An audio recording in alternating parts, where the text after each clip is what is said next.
Okay, so now we get to let you in on the secret. This is entitled Healthier Homes, How to Cost Effectively Deliver Buyer Must-Have Features. But let me tell you what it really is. It's how to use the power of health to grow your sales by 10%, at least 10%.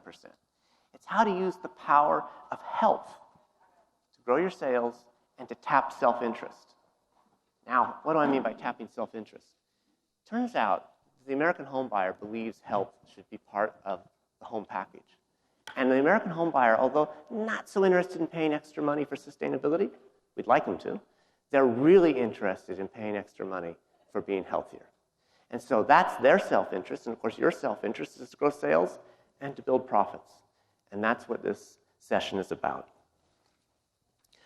We're going to talk to you about how to think about the home as a system and how to break the traditional cycle that we as builders are in of trying to figure out the next upgrade or the next cost cut. When you think about the home as a system, it all looks different. And when we're done today, you'll understand the home as a system. How do we make that happen? Well, we assembled a panel of experts, some really interesting people that each think about the home differently. We have Karla Butterfield, who thinks and has been thinking for many years about how to make homes better. And we have Robert August, who is truly a legend. He's been teaching sales and marketing to builders for a long time. We won't say how long. And he's very good at it, and he understands the power of health. And we have Jillian Pritchard, who's teaching and educating beyond building science, using this concept of wellness within your walls to understand how homes can support healthier living. And then myself, well, I've been running lumber and building materials stores selling builders just like you for the last 30 years. You guys are my people. I spend my life walking houses and talking to builders. So before we dive in, I want to bring you into this discussion. I want to know who you are. How many of you do multifamily? Go ahead and raise your hands. How many single family? Okay, mostly single family. How many 1 to 10 houses a year? Yep. How many 10 to 100? Okay, good. And how many 100 plus? All right, this is going to be super useful in a good crowd. Okay, here's the next question. I'll ask you to raise your hands. When all the doors... Sorry. The next question is, how many of you have ever wondered if your home is impacting your health? Okay, please keep your hands up for a second. Look around. It's well over 50%. And the reason I have you do that is because you guys are the experts. Now you know how big the market is for healthy home. It's well over 50% of the audience. It's a big market. Why do I know that? Well, as I mentioned, my name is Bill Hayward, and my wife and I got sick in a home. When I say sick, we got quite sick. We were tired, fatigued, difficulty thinking, foggy memory. Our child actually stopped growing for the year and a half that we were in a house. And it was not an old house. It was built in 2001. This was 2008. My wife lost her ability to become pregnant. We were shocked because we were building material insiders, and we were shocked to find out that half the homes in America are making people sick. So how does that happen? I'm going to ask a question now, and this question will change the way you think about houses forever. When all the doors and windows are closed in your house, where does the air you breathe come from? Go ahead. Wherever it came from. Where did it come from? Crawl space? Garage? Where else? Walls. Okay, so cracks, crevices, walls, the dark, dirty undercarriage of the house. Would that be fresh air? Not so much. Not so much. And therein lies the problem with our modern homes.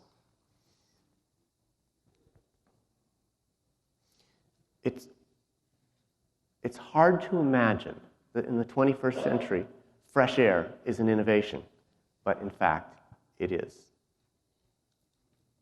So what happens when people get sick? These are the symptoms.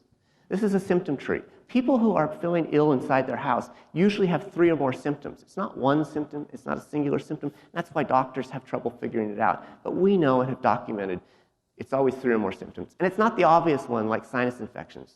It's foggy thinking, it's cognitive, it's depression, it's mood changes, it's the ability to get pregnant. These are significant factors, and the research now shows them. So again, how big is the market? Well, if you look at the average population, About 12% asthma in the population, about 15% allergies, about 20% chemical sensitivities, which means sensitivities to new building materials like OSB behind me, and about 50% have non-allergic rhinitis, which just makes them more sensitive. Half the home in America have an indoor air quality problem, and that means 65 million homes are degrading America's health. That's a shocking number. Okay, here's the good news. We're going to walk you through how to make healthy homes. There are 4 principles: continuous fresh air, properly sealed and insulated, less toxic materials, and cleanable surfaces.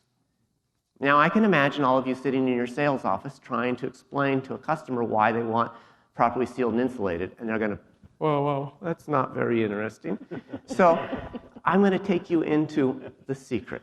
I spent the last 4 years sitting in a home selling people on these issues, air tightness. Nobody's ever asked me for air tightness. But if you were to walk in a home that's built as a healthy home, it's a stunningly different and palpable experience. The air feels different. You don't hear outdoor noises. You can see the vehicles going by. You can see the construction next door, but you don't hear it. And people who have allergies feel better. They don't notice their allergies. So after bringing 60 couples and looking them eye to eye and watching what they resonate with, this is the list. This is what we're sharing with you. They resonate with peacefully quiet. It's captivating at a heart level. They resonate with quieter. They resonate with a cleaner house, because when you don't have dust and dirt and you don't have particles flowing in, the house is cleaner. They resonate with not feeling my allergies, cognitive improvement, no odors. They love the no odors. Those are the values. Think about those and how you can use them.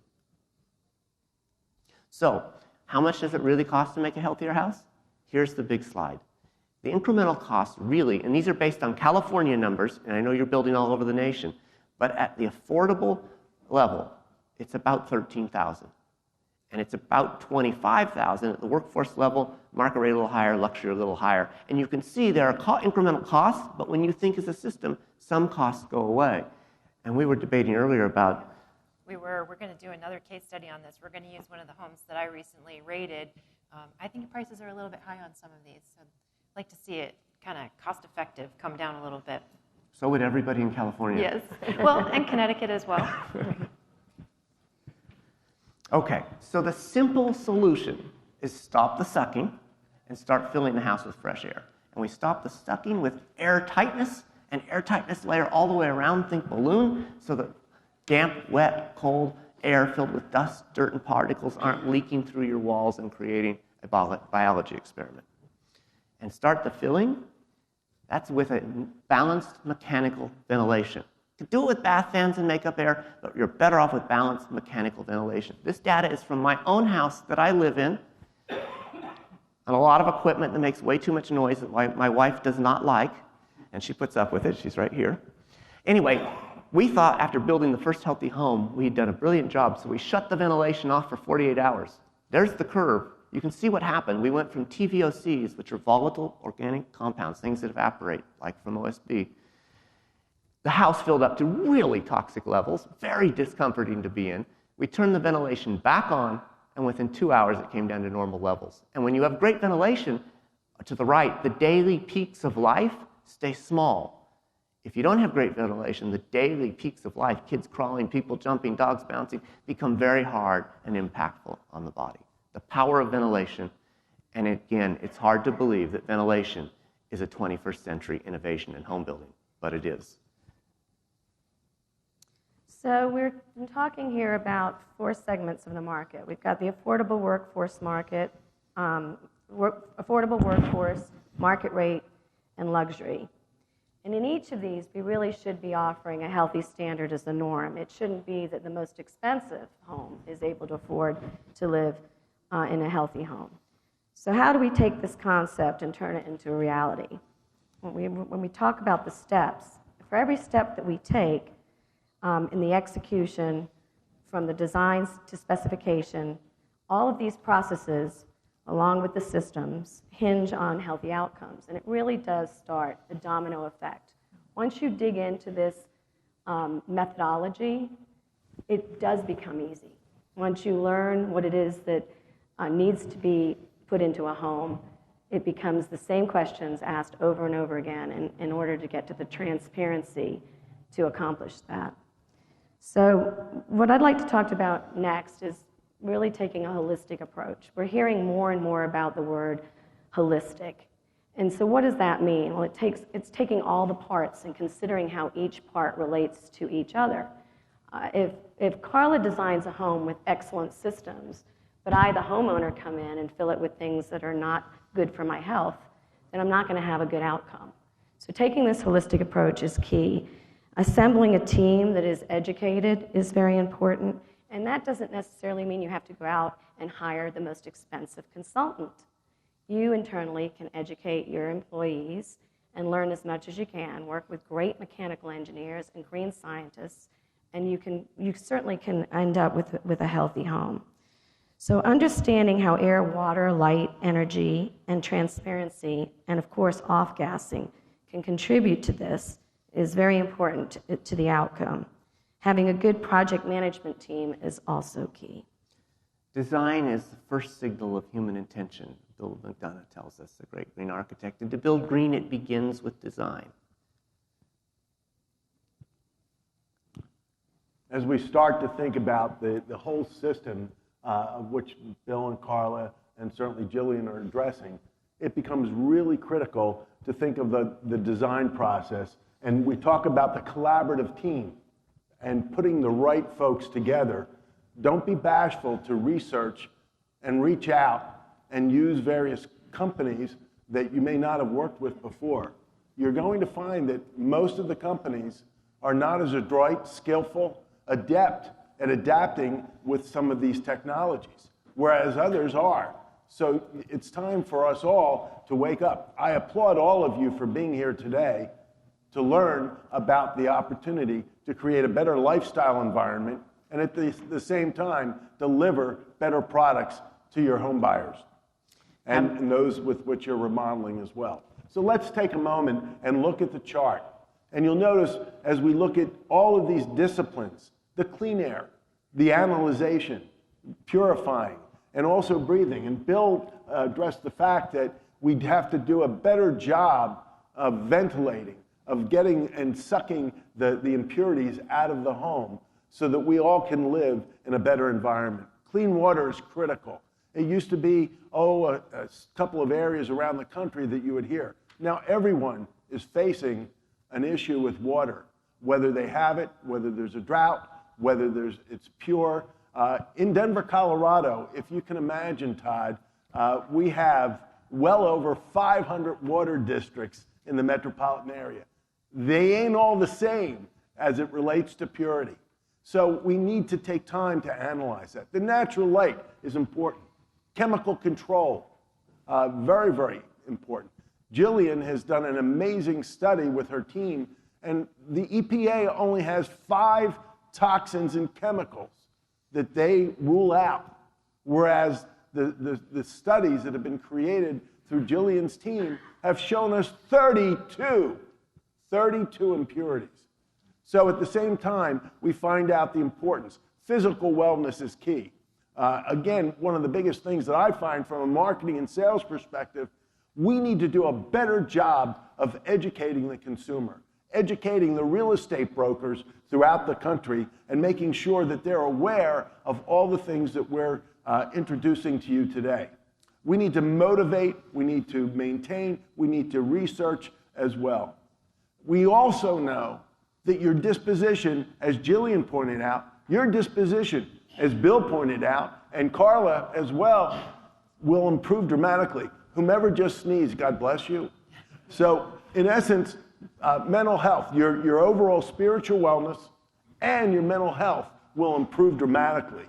There's also a conscious consumption that we have to be cognizant of, because we don't often take the time to understand what we have inside the home, and we'll learn a little bit later how you can impact your home this morning and or this afternoon immediately.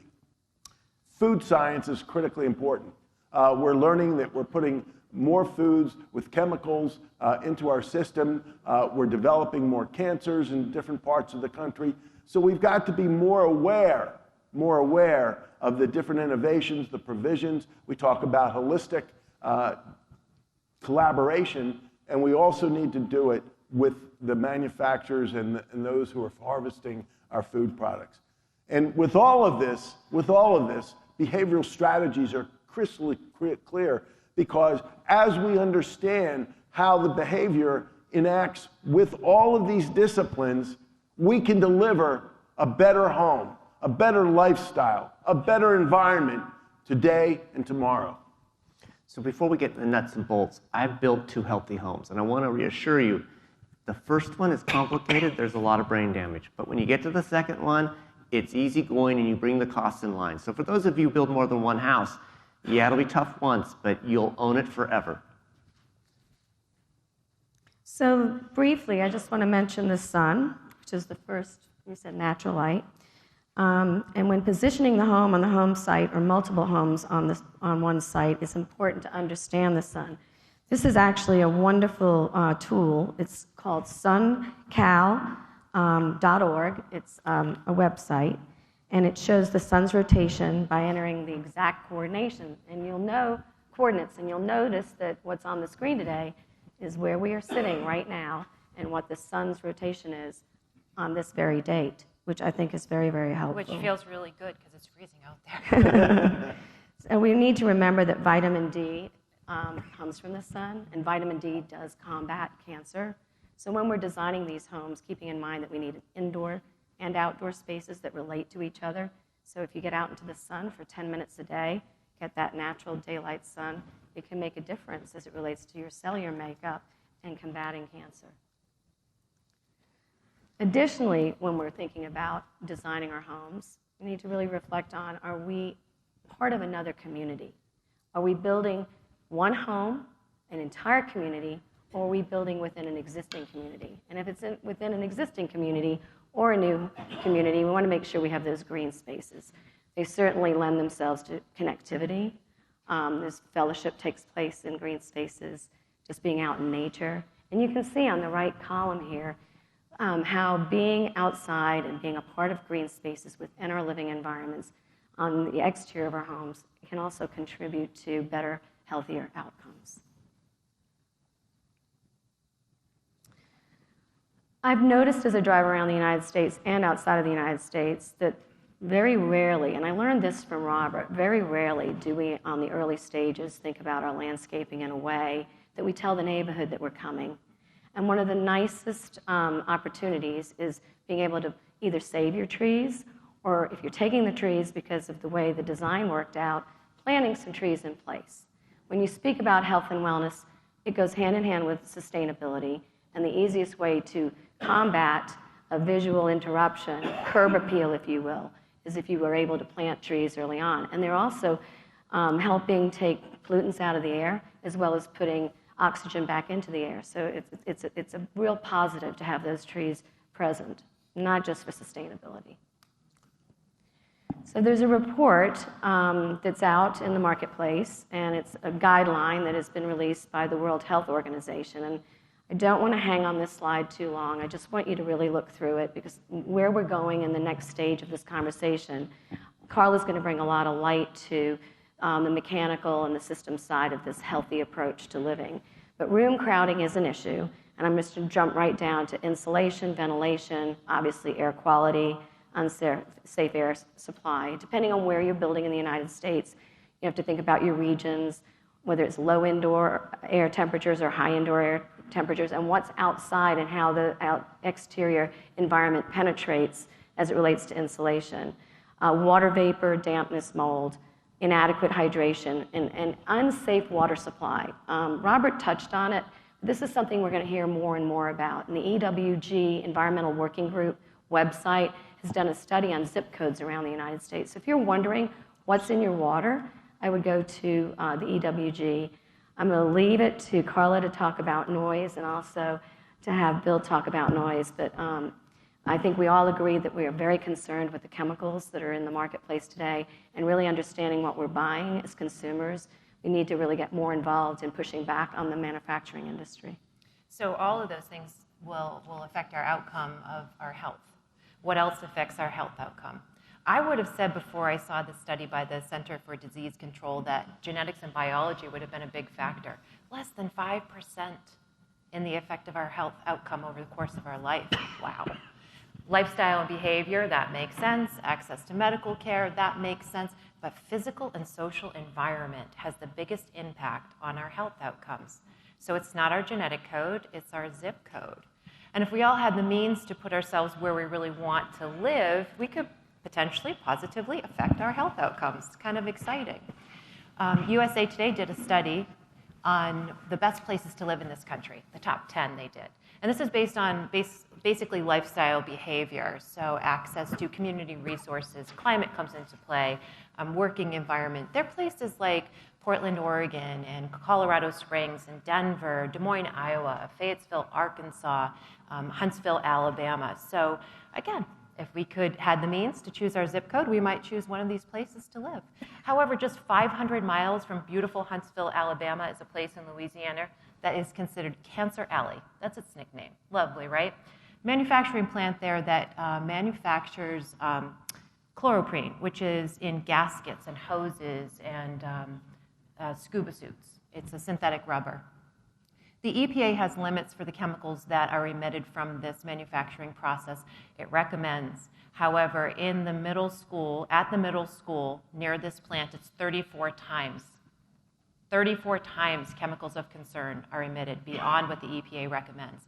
700 times in surrounding residential communities. So again, that's an EPA recommendation.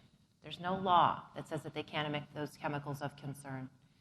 Atlanta, Georgia, which has made great strides since this 2010 Forbes report came out stating that Atlanta was a genteel, charming city to live in, however, one of the most toxic places because of the greenhouse gas emissions and pollutants in the air. They really took that, as Jillian, an Atlantan, is that what we call you?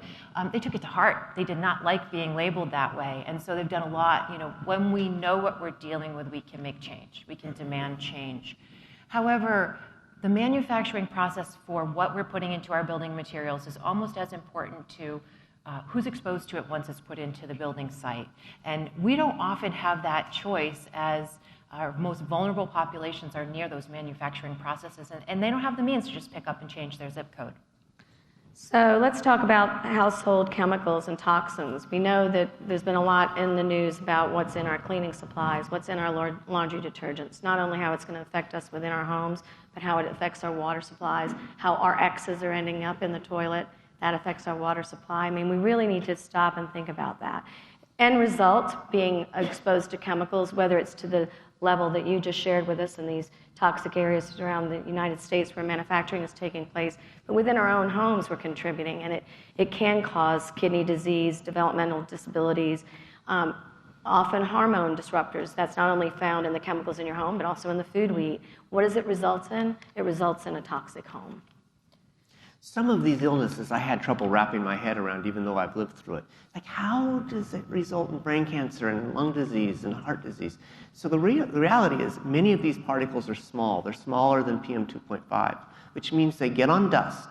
They get airborne when we walk around. They come off our building materials. They get into our lungs, down into the alveoli, and absorb into the bloodstream. And then they lodge in the heart and the brain. That's how it happens.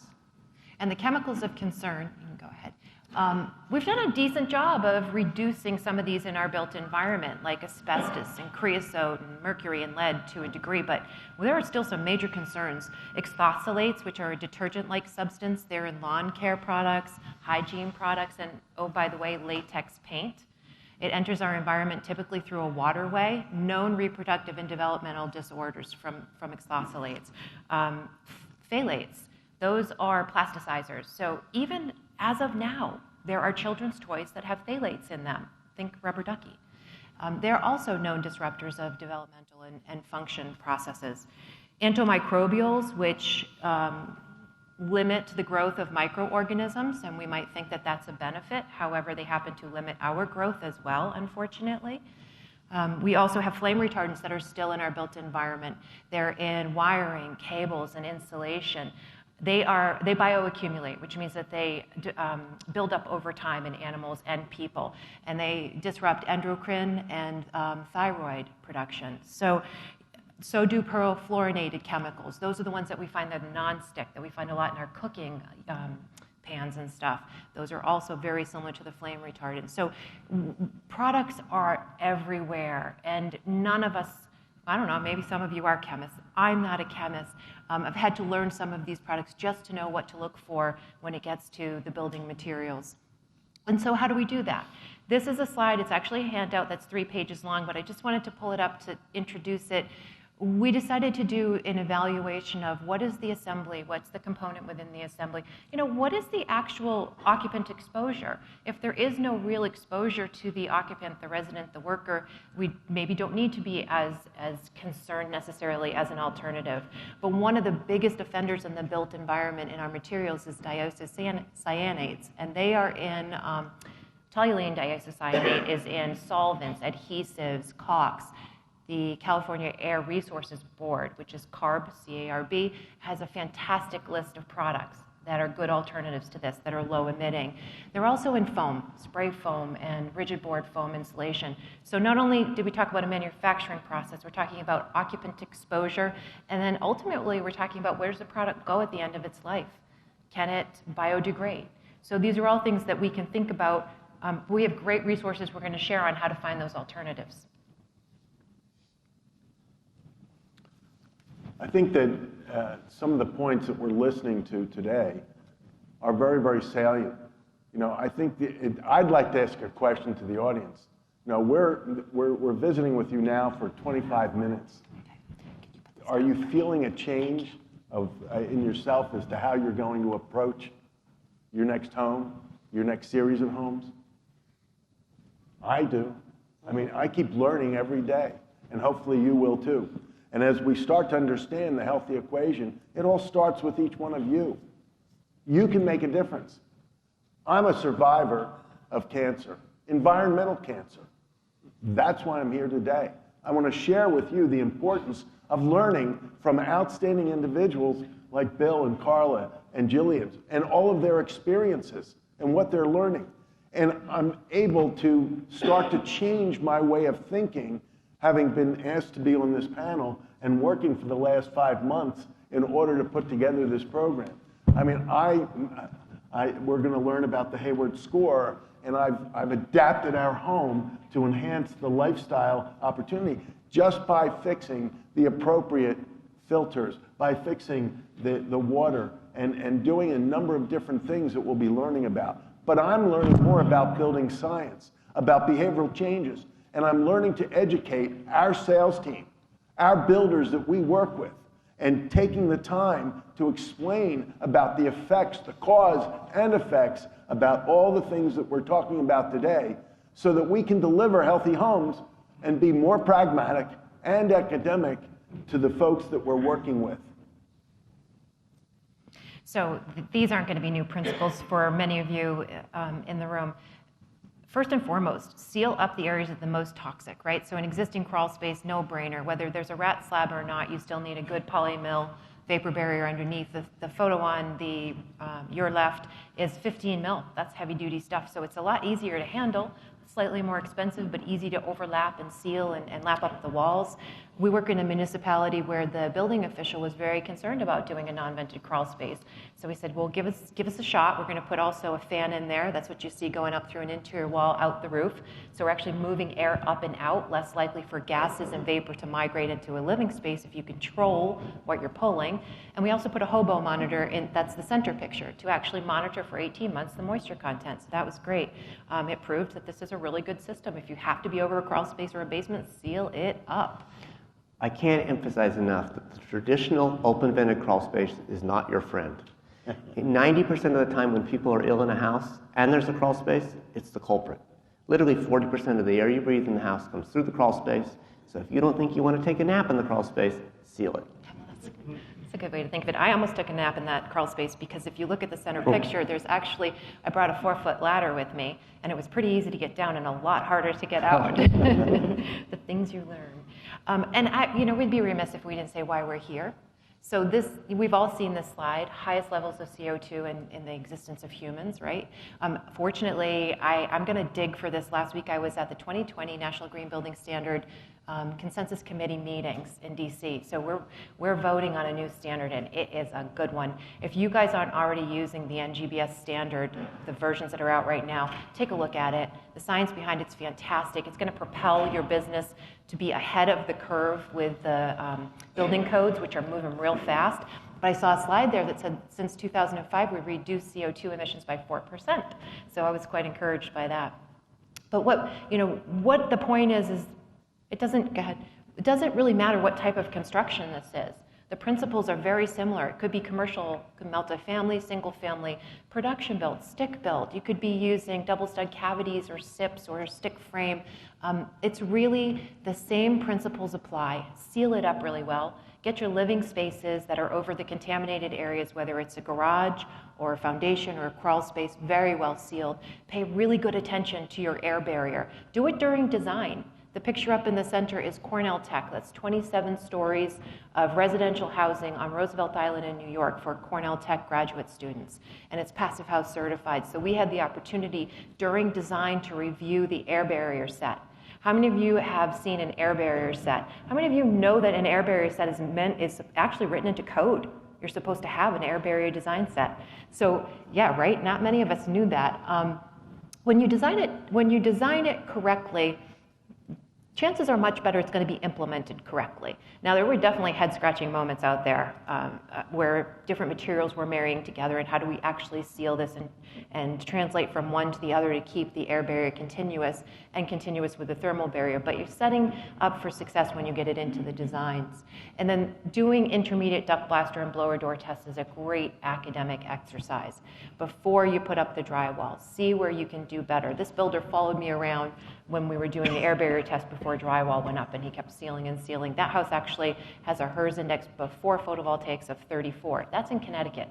That's nice and low. Put the PV on and we were down to a negative 24. He did a great job with the envelope. And then the other thing that I think we dismissed, quite frankly, is the importance of continuous insulation or the reducing thermal bridging. Doing it maybe with mineral wool rather than perhaps rigid foam insulation, because mineral wool is a better product for the environment. But reducing thermal insulation has a huge impact on the efficiency of the building and maintaining the air quality inside. You have control over it.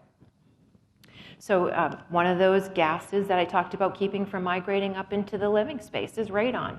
Radon is a known carcinogen. It's the second leading cause of lung cancer in the world. The EPA recommends 4 picocuries per liter or less of radon. The EPA does. The World Health Organization recommends 2 or less, and can show that, studies show that 2 picocuries per liter or less reduce lung cancer by half. So there's a correlation there. It's amazing, and it's such a simple system typically. Typically, this is a PVC pipe that goes through an interior wall, up and out. You have a fan ready to go, and it can go from a passive system to an active system. This one's not as simple, and I just wanted to show it. They can get slightly complicated. This is a 7-story dorm in Cambridge, Massachusetts. They have concrete beams running throughout the foundation. So they had to do a thoughtful process of where the radon mitigation pipes would go.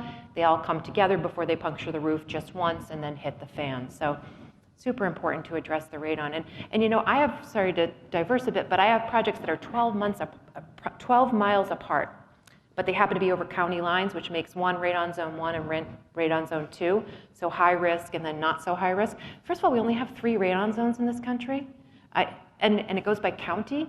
I don't think radon's that predictable, so I'm kind of got on a soapbox there, but important to install those systems. And then also during design, the basics of building science. Get the air sealing strategies and the materials into the design so there's ownership during construction. So you're not disrupting sequencing, you don't have change orders, you know who owns what when it comes to implementation.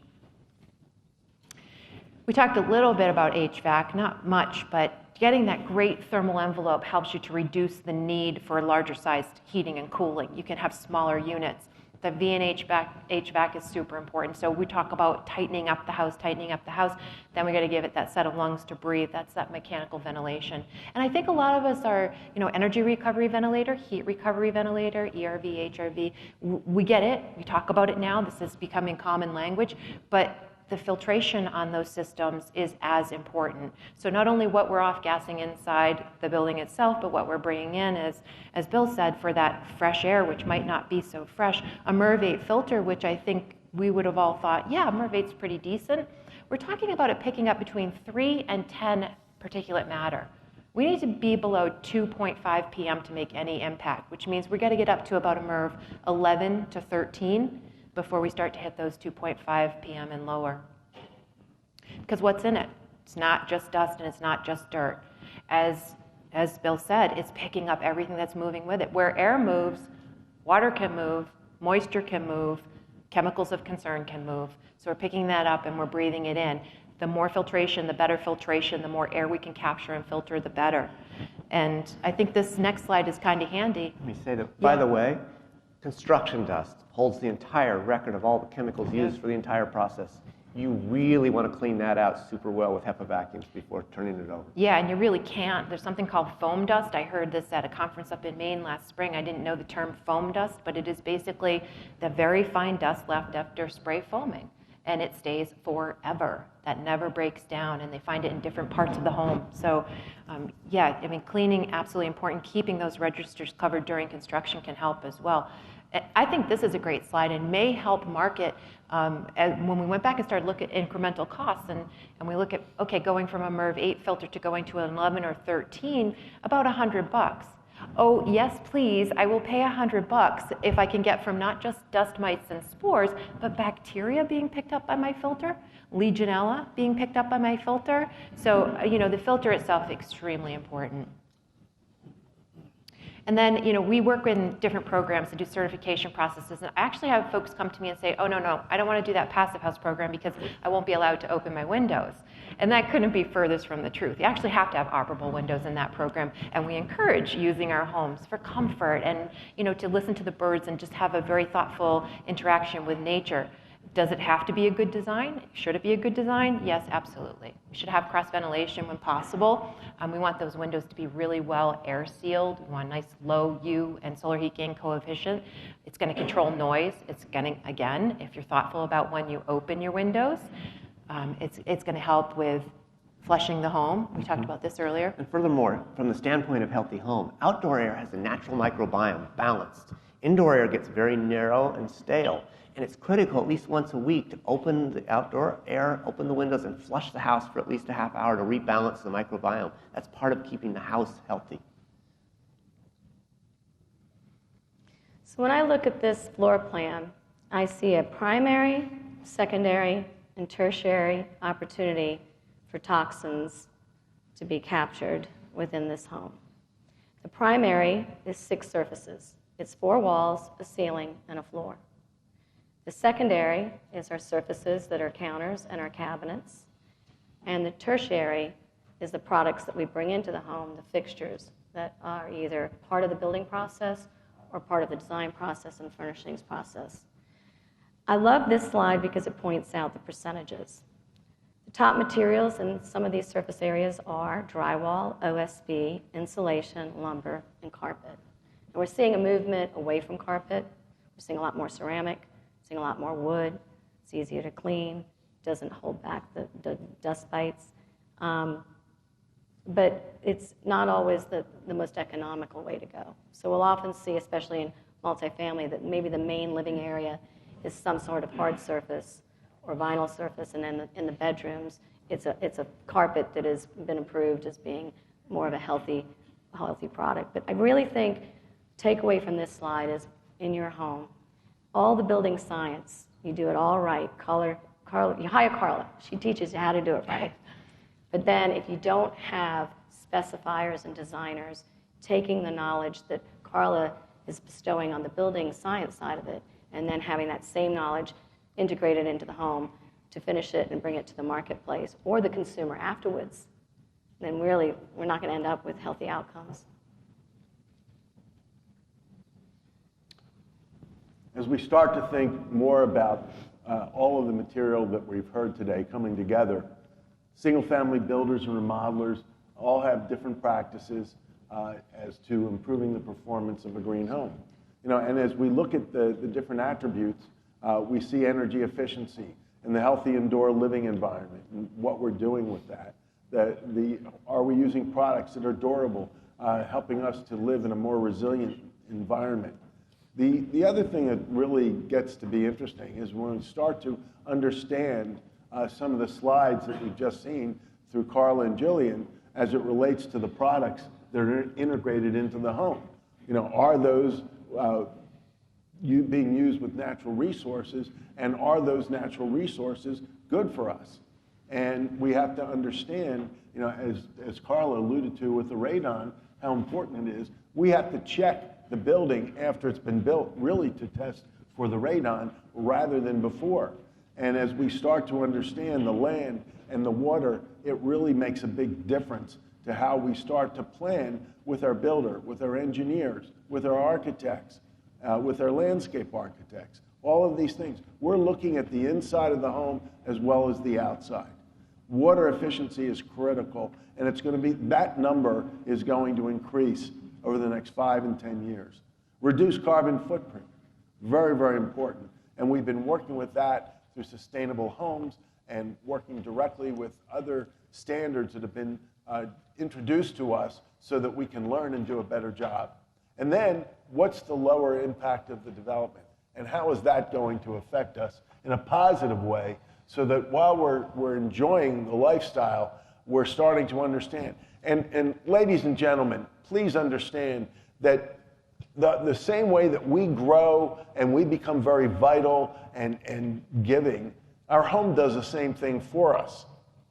We're only as good as our home lets us be, and vice versa. So in essence, it's incumbent upon us to constantly improve the lifestyle in which we're living.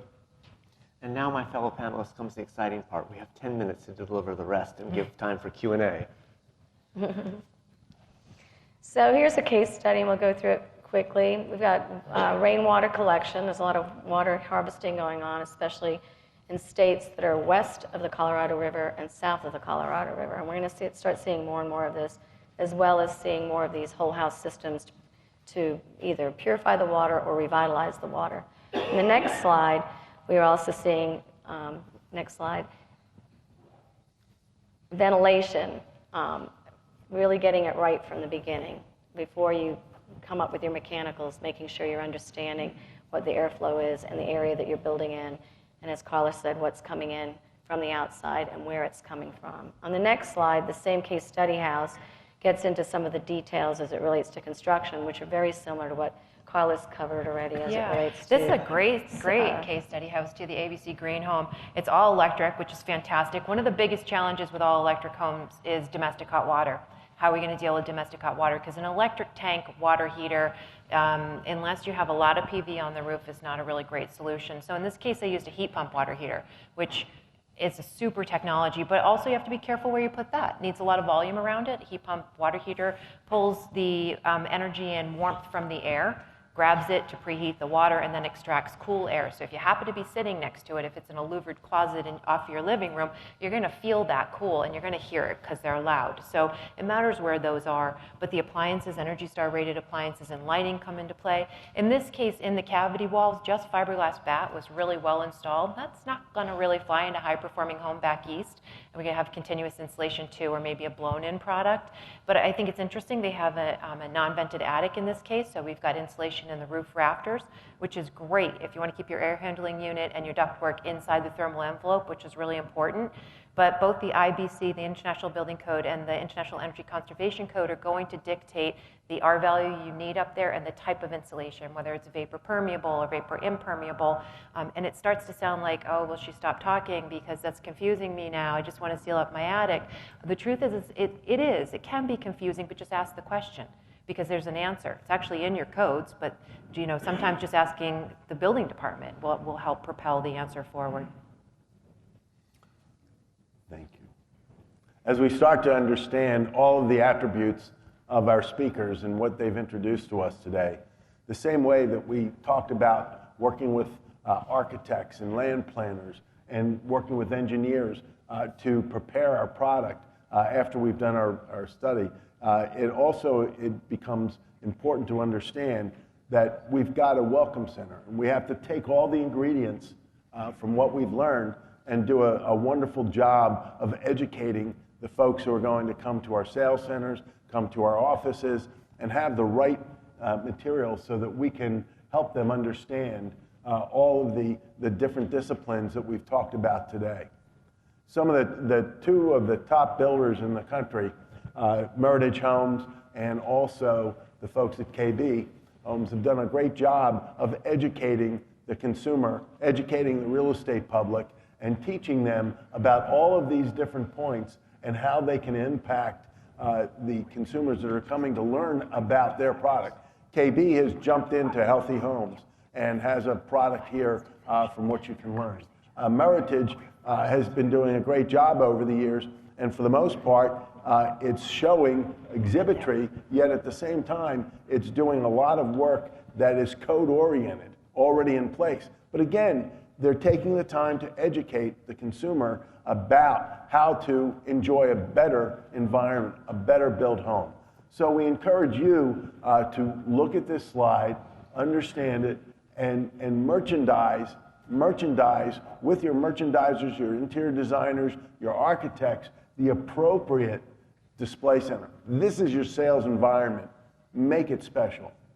So on that note, this next slide gets into the different spaces in the home, and each one of these pictures tells a story, which I am not going to bore you with the story of each of these pictures, but I do want to go straight to the nursery. And I want to make the point that there's over 88,000 chemicals in the United States that have no meaningful testing, as I mentioned earlier. That's a number I want you to walk away with today. That's something you need to remember. And the nursery, having your merchandisers tell the story in the nursery is the best place to get the message across to young moms. And the young mom market really does care about this information. And old moms. And old moms. But when you first get pregnant, you're really holding onto your stomach and wanting to give that baby every chance to grow up to be healthy. Next slide. Additionally, again, I don't want to hang on this slide too long, but plants produce oxygen, making sure you don't overly drape your windows. When your merchandiser is trying to sell you a drapery package, if it's covering up a Dewey dumpster across the street, buy it. If it's covering up natural light, you don't need it. Let the light in those windows. And that's another way you can keep an eye on your budget. Also, as far as fans go, it's important to have exhaust fans in bathrooms and other parts of the house. But don't forget, when you're talking to the consumer, if they do dry cleaning, offer them a fan. It's an upgrade in your closet. It's a way to get the air flowing because all of that dry cleaning has chemicals in it. And we're going to start seeing more VOC detectors out there. And I think that's something you might want to put in a bathroom, especially for those folks that have behavioral strategies that include aerosols. They shouldn't use aerosols, but if they do, opening a window or having a VOC detector. And then I'm not going to get into EMFs, but we're going to be hearing a lot more about EMFs in the future. Making sure you have docking stations in the home that keep the computers and the charging of your phones out of your bedrooms. Don't have it next to your bed. They interrupt your night's sleep, and that's something to think about. That's part of health and wellness. The furniture industry has come a long way. Sustainable Furnishings Council, you can go to the next slide, has come up with some consumer reports. Just as in the building industry, we're seeing that health is second to energy efficiency. Health is second to sustainability in the furniture industry. So we're all clipping along in these separate silos, as Bill mentions, and we're moving in the right direction. We're getting there. The dialogue is there. Next. When you look, next time you go to the cereal aisle and you pick out your box and you're looking to see how much cholesterol is in or how much fat, think about that when you go and pick up a can of paint. Really think through what it is that was shared with us today by Karla of all of those different chemicals and try to start getting an understanding of which ones are the ones you should stay away from. And then you be the builder to tell your potential homeowner that you're making this decision on their behalf. And as Robert says, that'll give you the edge. It doesn't matter whether you build 1 home a year or 300 homes a year. If you're really giving that information to your homeowner, you're going to set yourself apart. Look for declare labels. What's it made of? Take that pledge. And when you get out on the floor this week, ask about the supply chain. If you've got a salesperson that can't answer the question, then there's no authenticity there. That's a sales pitch. They should be able to tell you. And lastly, we've said a lot about behavioral strategies. It really breaks down to analyzing, designing, understanding your mechanicals. Karla did a great job on the green building science. The chemical control is a big part of it. We as consumers are contributing to our own health.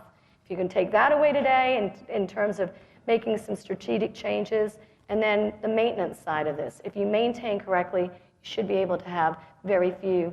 If you teach them how to maintain their homes correctly, you should have less and less warranty calls back. Yep. Now that we've learned all of these different points, it's time to bring it to a marketing opportunity. And we want to take the time to really embody the marketing mix. We want to be able to educate and display the materials, but at the same time, research, design, planning, budgeting, coordinating plans of action, organizational structure. We want to bring all of these disciplines together. We want to be able to make sure that our advertising, our public relations, our promotion, all of these are geared. You all, I'm not going to ask if you've done this, you all could be doing an idea home. You all could be entering in a parade of home or a festival of homes and set yourself apart from all of your competitors. In metropolitan Denver, typically our parade has 75 homes. Ain't none of this being distributed, being explained, and it can set you apart as a builder within any given market because you are taking this material and you're taking the time to educate and set yourself apart. As you run through all of these, even what you do, what Jillian shared with us a couple of moments ago, we like to put the landscaping in as soon as we break ground for the infrastructure. As soon as we can, even if we have to hand water the plants, so that by the time that Todd Gamboa moves into his home in Denver, Colorado, by the time that John Danielian moves into a new home in Irvine, California, the landscaping is perfect. It's woven together and it looks great.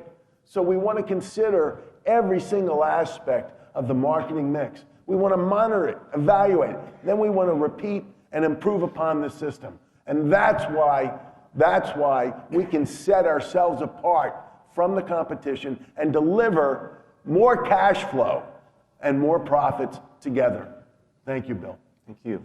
So there's a new tool in the market. It's called Hayward Score, and that came out of my own experience. Hayward Score is an online tool that does a personalized assessment of your home's air quality, its impact on your health, and how to fix it. It's free, takes less than 10 minutes. All of you can use it to pre-score one of your houses.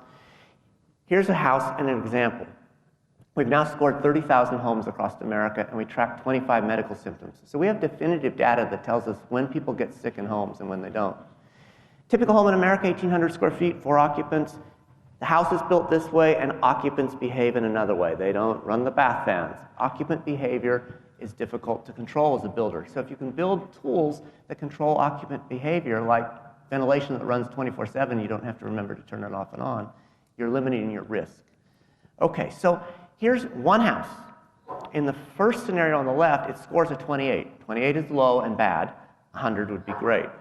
In that house, people have 10.6 symptoms they're telling us about. They're not feeling well. They're sick. They've gone now, and behavioral changes, they've replaced a few things, they're vacuuming with a HEPA vacuum, they've improved maintenance, it comes up to a 58 and symptom drop to 7.8.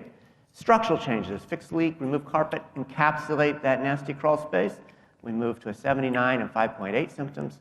And now an HRV, mechanical ventilation, all good, 92 and 4.6 symptoms. 4.6 is about the lowest anybody reports, it turns out. So what does that mean from a liability standpoint? Ladies and gentlemen, liability is no longer determined by code. It's determined by best practice. It's determined by knowledge. And we're teaching best practices here. So when you don't have good practice, this is what 30,000 homes tell us, right? When moisture content is high, and that upper left there, low moisture content in the house, 6.4 to 9. That is a 50% increase in symptoms. Leaks, 6.4 to 11 is almost 100% increase in symptoms. These are real facts about illness. HRV, no HRV, 6.7 symptoms, HRV 4, that's a 50% drop. That's substantial. Would you believe that homes built since 2010, these are the homes that are still under warranty, people report unpleasant odors and smells 38% of the time. That's not the best customer service component.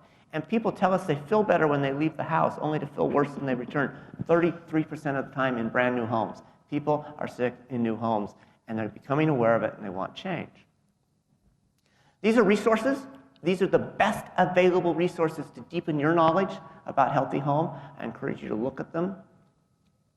These handouts are out there for you. I encourage you to download them, and I'm just going to touch on them because I want to get to question and answers. You've seen many of these. Those are the symptoms. Very quickly, to get to the peacefully quiet marketing value, it's airtightness. Cleaner home, no odors, it's an HRV, MERV filters, and a HEPA vacuum. To get to no odors and healthier indoor air, it's good kitchen ventilation. Don't underestimate it. With makeup air. And to create further healthy indoor air, 100% garage house connection, to seal that, to remove, to vacuum wipe vacuum for construction dust, and finally, no combustion appliances. And last, the simple no's on materials, no OSB, particle board, foam insulation, volatile paints, and wall-to-wall carpet. Those are the 10 simplest things you could do tomorrow when you get home to make your houses healthier. Or just start with one, and then another, and then another. And that's the rest of the slides. Water, mechanical, right, and by housing types. So let's get to the end, which we're going to do right now. Bill, if you don't mind, I wanted to mention that we had a conversation yesterday about the Hayward Score, and first of all, I want you all to know that it's free. There's no charge for it. Secondly, I asked Bill if I was designing a home, could I run it through the Hayward Score while I'm designing to see what my score would be, and then run it through again, make some adjustments. It's a phenomenal tool. This handout is great, but I think the Hayward Score, you should all rate your own homes to start with, because we are consumers, and it starts with us. Then definitely work on rating the homes that you're building for other people. So it turns out that an unintentional consequence of the design and construction of home is America's health. We've learned today that much of our health as Americans is determined by the buildings that we live in. So we hold in our hands the opportunity to improve health in America. We also hold in our hands a powerful tool to market better health to our customers and grow our sales. And when it slows down a little bit, that's when the market changes. So you guys are in the right seminar today to position yourselves for the next step. So let's go to Q&A, and I'll just propose one question that I hear all the time. Aren't we building houses too tight? Absolutely not. Nope. Tighten it up, and then introduce the ventilation and the filtration. That's right. Yep. You can't control what you can't control. And we can't take the chemicals out of the building materials. Our building materials are chemically dependent now. So questions? Yep, we got one. Wait, he said that. Go ahead. Yeah, all right. I was going to ask about the subject of noise or acoustics. You had brought it up. Any points there? Internal acoustics or hearing noises from the outside? I'd start with the interior. So the one thing about creating a very airtight house, it becomes very quiet inside. And then mechanical sounds become more of a challenge. So you do have to spend some time with acoustical attenuation. And that's part of the healthy living, is not being burdened by noise. We'll see, just a quick anecdote. We see condensers for mini split heat pumps kind of hanging a lot of the times right off the outside of the house or the building. Several of them stacked up, and if you're not careful about how you interrupt that connection, you can actually have vibration through joists, which is another very annoying noise. Yeah, you got a monster wall of resources up there for a builder, but Robert, can you give us some resources for their staff to understand how to communicate these better? Because this is a knowledge that builders can get and attain, but how can their staff be able to learn better to communicate that to potential buyers and why they want them to educate and come back? It's a really great question, Joe. And I would share with you, everybody in this room should be working with a publicist, with a public relations agency. When you have the ability to do that, it's going to make a difference. Now, if you don't have a big budget and you can't afford one, you can also work with a series of interns through your local colleges that have communication departments. And another outstanding resource is to also work with all the manufacturers and the vendors. They have the ability to help you promote your products and services. And over the years, we have done a series of idea homes, parade of homes, specialty concepts, and most of the money comes from the manufacturer and or the vendor. And so they will be great resources, and all you have to do is ask. Ask for that information. I would add also the editorial opportunities, even if it's a small magazine, community magazine in your area. They're always looking for the story, and to tell the story of health and wellness in the home is a story that the consumer wants to read. And in the audience today, we have a gentleman by the name of Corbett, if he is still here. So Corbett launched a Healthy Home television program. And it's you guys and gals can pick up the phone and call these organizations. House Beautiful, Town and Country Magazine, Architectural Digest. They're all looking for special stories. ARP, great place, great newsletters, great magazines. The journalists that are in the room can help you open up other channels of communication. I think I'd also like to point out, and Jillian said, hire Karla, hire a Karla type person. Yeah, please do, but we learn from talking with everybody, and I can't tell you the number of times I'll just get this one-off cold call email or real call just asking, hey, have you heard of this product? I don't know the person, I don't know maybe the climate they're working in necessarily, but it just spawns something. I might ask a colleague for an answer, and it just starts this ball of communication. It doesn't mean you have to hire us. We still want to talk. We still want to know the problems you're experiencing. We want to learn from you too. So reach out to professionals. You'll be surprised, I think, how open-minded they are to discussing, even if you're not under contract. I'll suggest that the manufacturers who are trying to tell the story of healthy home and actually have real products that make healthier homes, you're a goldmine to that group. They would love to be talking to you and doing model home programs because you tell the story to real people real time. They can't do that. They need you. Ask for money and ask for model home programs. I think you're going to find in closing that you're going to see a lot more products on the floor this year that are speaking to health and wellness. And that's going to confirm that the time you spent with us this morning was worthwhile, because you're not going to go out there and have to like swim through the products. You're going to actually come across them. They may not be in large quantities, but they're there. And so the needle is moving. We're all moving in the right direction. And I think we'll all be around a little while if any of you have further questions and answers. Absolutely. And if anybody would like to come to Carmel and physically see a healthy home and experience it, my invitation is open. Great. And lastly, there's always a director behind a program like this. And we, the panel, would like to thank Jacqueline Toole and Anne Marie Connors for putting together this program today. Thank you very much. Thank you.